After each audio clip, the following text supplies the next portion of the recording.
పండుగ సెలవులను మించిన శుభగడియల దొంగలకు ఏముంటాయి? బల్లకు సెలవులు ఇచ్చిరు కదా అని ఇళ్లకు తాళాలు వేసి చాలా మంది అమ్మమ్మ ఇంటికి నానమ్మ ఇంటికి పొరగాళ్ళని దోలుకొని పోతున్నారు.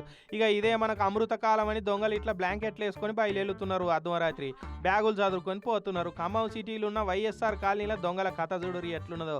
ఒక్కొక్క ఇల్లు కాదురా, షేర్ ఖాన్ కాలనీలో ఉన్న అన్ని ఇళ్ళు ఒకటేసారి దోద్దామని 6 ఇళ్లలో పడి అందిన కాడికి దోసుకపోయారు. ఇక వీళ్ళ పర్ఫార్మెన్స్ అంతా సీసీ కెమెరాలలో రికార్డ్ అయిపోయింది. 8 మంది దొంగలు వీళ్ళ ఇంట్లో దొరికి ఇల్లంతా టార్చ్ లైట్లు పట్టుకొని లెంకిరు.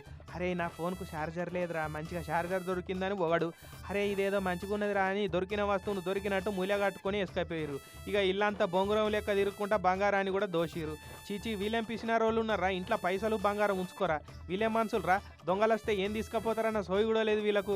వెరీ నాస్టీ పీపుల్ ఉన్నారని ఫీల్ అయిపోయారో ఏందో గానీ ఇంట్లో ఉన్న సామాన్లన్నీ ఇట్లా బయట పడేసిపోయారు. మరి ఇంకో ఇచ్చంతరం ఏంటంటే పగబట్టిరో పర్సనల్ గా తీసుకున్నారో కానీ పోలీస్ కానిస్టేబుల్ ఇల్లును కూడా పోతం పెట్టిరు. ఇక గీళ్ళింట్లోనైతే మనుషులు ఉండగానే బ్యాగులో దాచిన పైసలను లూటీ చేసిపోయారట. అయితే ఇక్కడ బట్టల బ్యాగ్ పెట్టిన అయితే ఎవరైనా చూసేసరికి మా ఆయనకి వెళ్తే మా ఆయన పక్కనే ఉండు.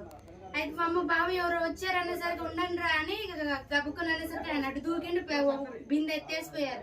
ఈ 2 తీసుకుని 10,000 పోయినాయి. తెల్లారిగా స్టేషన్లో కేసు పెడితే పోలీసు వాళ్ళు వచ్చి సీసీ కెమెరాలలో వీడియోలు చూసి దొంగల జాడ దొరకబడతామని చెప్పారు.